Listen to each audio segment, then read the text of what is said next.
gue takutnya disukain sama Aris tuh karena Aris tuh bencong, padahal kami juga kayak punya kriteria sendiri, nggak semua cowok kami sukain gitu. Halnya mau kalau bisa semua cowok kita sukain gitu ya. Hai guys, welcome back to Dewares Channel. Kembali lagi bersama aku Ventika. Kali ini aku kedatangan seseorang, pastinya bakal seru. Kita bakal bincang-bincang yang sangat menarik. So, jangan kemana-mana, stay tune. So guys, kali ini aku kedatangan seseorang yang tentunya beda sama teman-teman aku yang biasanya yang ada di channel ini. So, tanpa berlama-lama kita langsung aja berkenalan. Siapakah dia? Hai Kak Gia. Boleh dong perkenalkan siapa? Oke. Dan aktivitasnya seperti apa? Oke. Hai teman-teman, Duarian. Perkenalkan aku Aris Domarbun.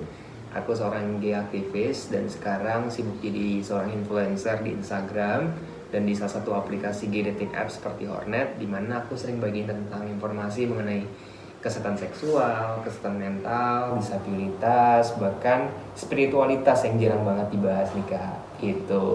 Oke, ya sebenarnya aku ngundang dia juga karena ngelihat dia di sosial media di Instagram tuh kayaknya menarik banget nih gitu. Wow. Karena aku ngelihat story kamu kan itu, dia kayaknya dari situ kan aku sebenarnya udah tahu kalau dia seorang gay gitu. Terus aku ngelihat story-storynya itu menarik gitu untuk dibahas. Coba ya aku coba kontak gitu. So makanya dia sekarang ada di sini. So mari kita kulik apa aja sih dan siapakah dia gitu. Ya. So itu kamu kan seorang influencer gitu. Influencer kan itu seseorang yang memberi pengaruh melalui sosial media gitu. Jadi kalau dirimu adalah memberi pengaruh tentunya yang baik ya, pengaruhnya itu untuk teman-teman komunitas gitu. Melalui apa aja sih gitu biasanya? Oke, aku lebih suka pakai media sosial seperti Instagram dan Hornet yang tadi aku sebutkan teman-teman. Terlebih aku sering kayak ngadain pertemuan gitu sama teman-teman gay untuk ngebahas tentang isu-isu masa kini yang kontekstual seperti kesehatan seksual, terus kesehatan mental, bahkan spiritualitas. Dan aku juga mungkin lebih suka juga ketemuan person kayak gini, kayak sharing-sharing gitu teman-teman, dan itu sangat bermanfaat sih. Iya. Ya benar, aku ngelihat sih menarik gitu, story dia tuh menarik banget.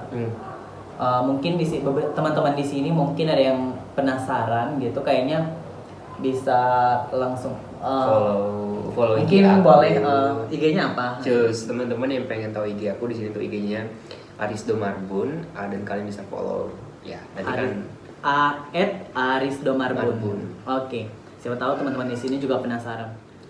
Oke, kita next. Kalau sebenarnya kan gini. Diriku adalah transpuan, kalau dirimu adalah gay. Nah, biasanya itu kan kalau yang transpuan seperti diriku pastinya paham lah ya, coming in, coming out. Iya. Iya, kayaknya bisa dijelaskan nggak sih ke teman-teman mungkin coming in, coming out gitu apa? Oke, coming in itu adalah di saat aku bisa nerima diriku sendiri, ketubuhanku yang aku punya, orientasi seksual yang aku punya. Nah, coming out ini adalah proses di mana aku bisa menyuarakan diriku, menyampaikan diriku, pelangiku ke keluarga, terlebih lingkungan sosial gitu. Namun coming out kayaknya nggak harus diharusin sih Kak, memang nggak diharuskan karena tergantung orangnya. Karena banyak resikonya. Mengingat kondisi nilai budaya kultur Indonesia yang menghukum kita untuk tidak bisa coming out. Oke, nah itu yang mau aku pertanyakan sebenarnya. Nah, kalau diriku kan itu tanpa aku ngelakuin coming out juga sebenarnya orang-orang udah pada tahu gitu, pada ngelihat dari fisik gitu. Visible banget. Wah, dia seorang waria gitu. Kalau dirimu kan nggak bisa dinilai nih ibaratnya. Kamu kayaknya dia itu gay gitu. Kalau nggak kayaknya dia itu bla bla bla gitu. Itu kan nggak bisa kan kalau dirimu. Terus kenapa dirimu bisa gitu memutuskan untuk coming out, ataupun kalau di kami istilahnya merdeka, kenapa bisa gitu memutuskan ya untuk mengungkapkan dirimu siapa gitu, kok berani gitu. Sebenarnya bahasa Indonesia yang tentang kami kan tuh melela gitu teman-teman. Kenapa aku milih melela di lingkungan sosial terlebih di sarana publik? Karena aku pikir aku perlu jadi seorang yang bermanfaat bagi banyak orang, khususnya mengedukasi teman-teman terlebih masyarakat umum atau orang-orang muda tentang suara keberagaman, tentang suara pelangi. Karena kami juga ada dan kami indah gitu. Bukan berarti seorang LGBT atau seorang yang terpinggirkan tidak punya nilai, justru mereka bisa bermanfaat, mereka bisa punya potensi untuk mengembangkan bangsa, terus menafkahi keluarga. Karena kan banyak kan teman-teman LGBT yang menafkahi keluarga, dan kita perlu lihat nilai itu juga gitu. Yes, benar banget. So, kalau untuk keluarga gimana? Kalau untuk keluarga, untuk keluarga, aku udah kambingkan keluarga teman-teman dengan konteks budaya keluarga orang Batak. Terusnya ada banyak proses pertimbangan di sana, kayak aku pernah disidang lah katakannya. Ya, aku paham banget. Aku potong dulu, aku paham banget kenapa dia bilang dia orang Batak, karena aku juga sebagai orang Batak, jadi aku tahu gitu. Aku tahu banget itu. Setuju. Jadi itu orang Batak kan kayak dikumpul terus keluarga gitu, terus kayak udahlah kayak dihakimi kenapa jadi gay gitu, kenapa lu mau malu nama keluarga. Akhirnya di situ kayak ada proses, kayaknya gue harus nyambut nama marga Marbun deh gitu. Cuman aku berdamai di situ sama keluarga. Akhirnya aku ngomongin ke keluarga, aku seorang gay dan aku masih punya nilai. Terlebih aku yakin Tuhan itu sayang sama aku, bukan berarti Tuhan ninggalin aku karena aku sebagai seorang gay. Dan Tuhan sayang sama aku, dan Tuhan jadi tiang di mana aku bisa bertahan sampai sejauh ini dan menjadi Aristo yang sekarang. Itu sih Kak. Ya, benar banget. Apa namanya? Karena kan masyarakat itu menilai seseorang itu dari siapa dia gitu, tentang dia seorang transpuan misalkan gitu, sama apa namanya, kayak gak dianggap gitu ataupun gak berguna gitu. Kadang kesel sih di situ tuh, aku sama kesel banget. Oke, terus sekarang selain jadi aktivis tuh kegiatannya apa aja? Apakah masih kuliah gitu apa? Oh, aku udah lulus kuliah kemarin. Aku lulus di Sekolah Tinggi Teologi Jakarta atau STT Jakarta. Jadi seorang sarjana teologi lah katakannya. Dan aku nulis skripsi tentang judulnya gini. Siapakah yang dapat memahami Tuhan? Tanda titik 2, peziaran seorang gay dalam meratapi kehidupan dan merayakan kehidupan. Jadi dalam skripsiku aku nulis tentang bagaimana seorang gay juga mempertanyakan kehidupannya kepada Tuhan, mempertanyakan kehidupannya, melihat realitas dunia ini, dan pada akhirnya dia merayakan kehidupan dengan imannya gitu. Dan di situ aku punya, mungkin poinnya seorang gay juga bisa beriman pada Tuhan, berdialog ke Tuhan dengan kepalanya yang indah gitu sih Kak. Oke, seperti yang kita tahu kan kalau masyarakat itu nilainya kalau yang apa ya namanya, misalkan diriku seorang transpuan itu yang kayak gak bisa beriman, gak bisa beribadah gitu. Padahal itu kan urusan kita sama yang di atas ya. Walaupun kalau itu aku benar-benar kesal sebenarnya orang-orang yang masih ngejudge seperti itu. Nah kalau dirimu nih bagaimana? Tanggapannya seperti apa sih? Tanggapannya menurutku pribadi ya, seorang gay atau seorang LGBT juga punya kesempatan yang sama pada orang, sama seperti orang umumnya gitu. Bisa sholat, bisa ke gereja, terlepas dari orang mau ngomong apa, interpretasi yang ngomong kita seperti apa gitu kan.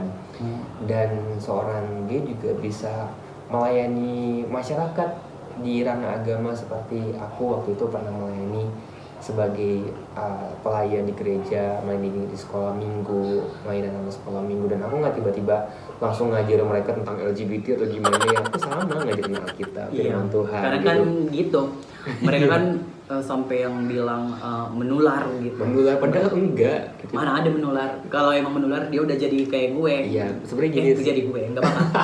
Kalau emang menular, ya udah tularin aja dirimu ke aku gitu. Enggak kan? Iya.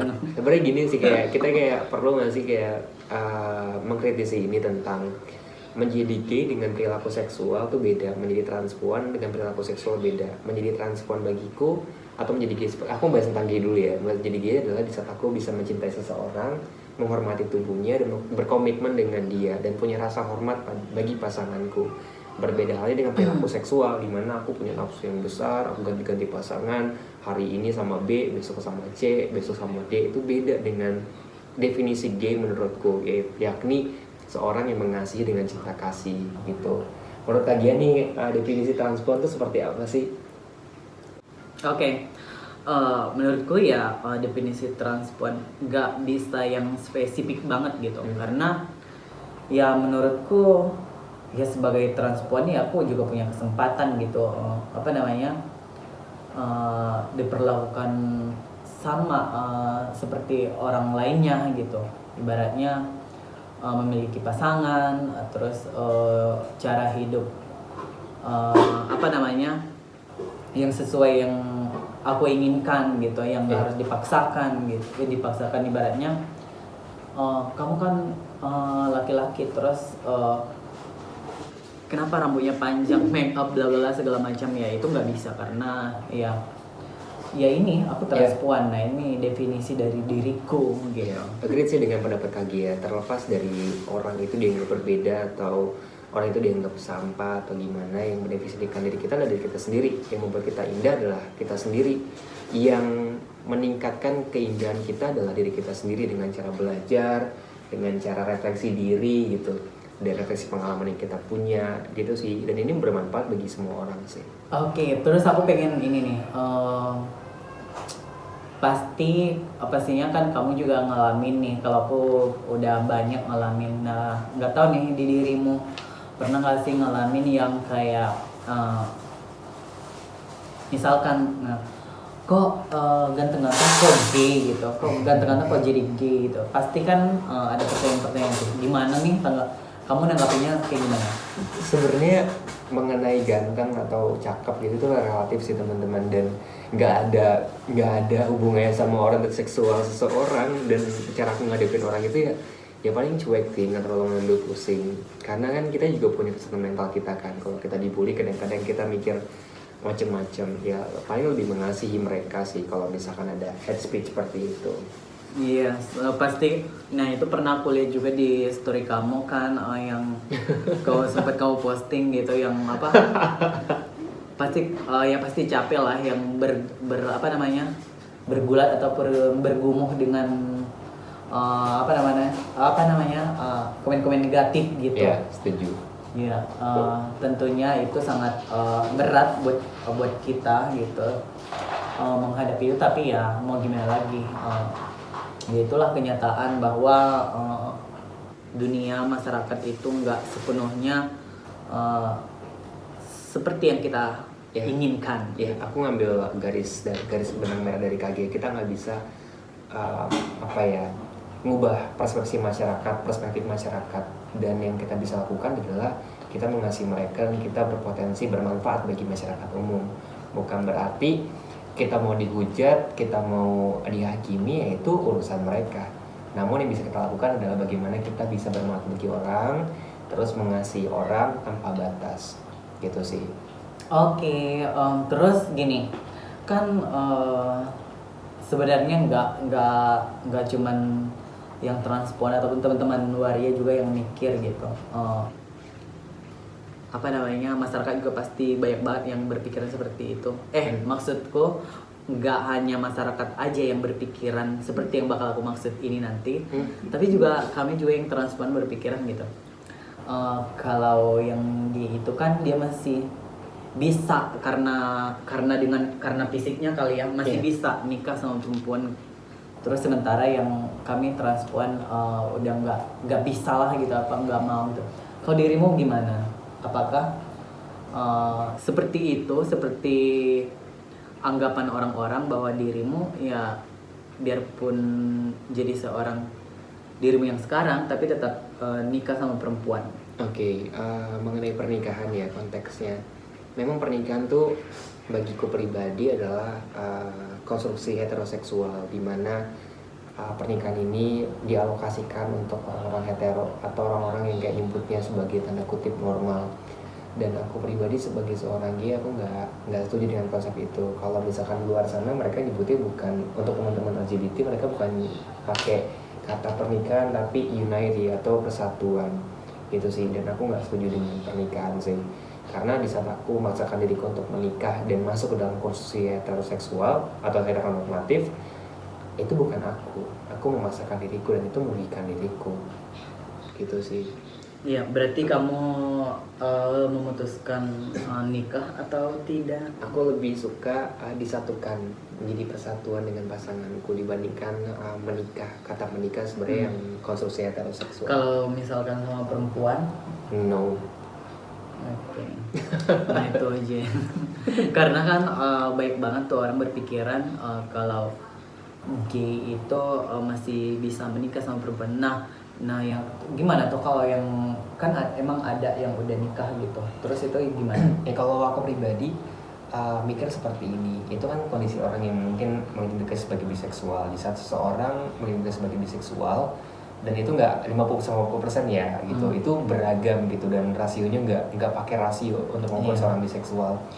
Di saat seorang biseksual memutuskan menikah dengan perempuan, ya fokus sama perempuan itu, jangan lagi main sama teman-teman atau kayak jajan-jajan sama laki-laki lainnya gitu. Nah itu jadi mengingkari hubungan kalian. Dan di teman-teman gay, aku juga nggak bisa ngomong ke teman-teman gay, lu harus jadi seorang gay gitu kalau boleh nikah sama perempuan. Itu bukan tugasku, tapi biarlah dia yang mengidentifikasi dirinya, biarlah dia memilih jalan hidupnya seperti apa. Kalau dia misalkan pengen nikah sama perempuan, di saat dia tahu sebagai seorang gay, bertanggung jawablah dengan pilihan yang kamu punya. Jangan bermain-main dengan pilihan. Itu sih Kak. Oke. Terus hubunganmu dengan keluargamu gimana kalau sekarang? Hubunganku dengan keluarga aku masih keluarga besar sebenarnya nggak terlalu baik sih, karena aku yakin kayak mereka sering ngegosipinku seperti ini. Namun aku pribadi aku bilang kayak gini sih, jika aku nggak bermanfaat bagi keluarga karena statusku sebagai seorang gay dengan tindakan mereka mengusirku, setidaknya aku bisa bermanfaat bagi komunitas dan itu lebih dari cukup. Gitu. Bener banget. Kalau pasti berat gitu sama teman-teman gitu, ada ngalamin gak sih maksudnya yang kayak dijauhin gitu? Iya sih, waktu teman-teman kita semasa kecil ya, semasa sekolah gitu, sebelum tahu diri kita gitu. Dulu tuh aku tuh sering banget kayak main boneka, kalau teman-teman tahu kayak Barbie kertas gitu kan. Tahu gak sih ya? Tahu.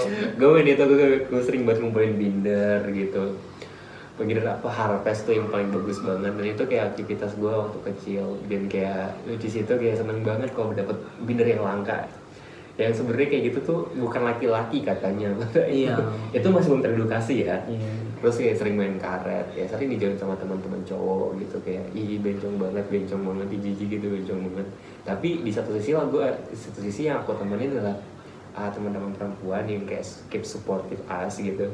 Dan teman-teman laki-laki lainnya yang mungkin penyendiri. Itu sebenarnya teman-teman para bencong yang waktu itu terjadi, yang aku alamin. Iya. Sempat juga waktu itu kan kayak kalau misalnya sesi olahraga pasti kan laki-laki sama laki, perempuan sama perempuan, dan saat aku berenang aku nggak ngerasa match gitu, kayak gue kayaknya apaan sih gitu, kayak laki-laki ini kayak bukan di sini deh. Iya, bukan di sini gitu. Tiba-tiba laki-laki ini waktu itu kayak ngerasa gue takutnya disukain sama Adis tuh karena itu bencong, padahal kami juga kayak punya kriteria sendiri, nggak semua cowok kami sukain gitu.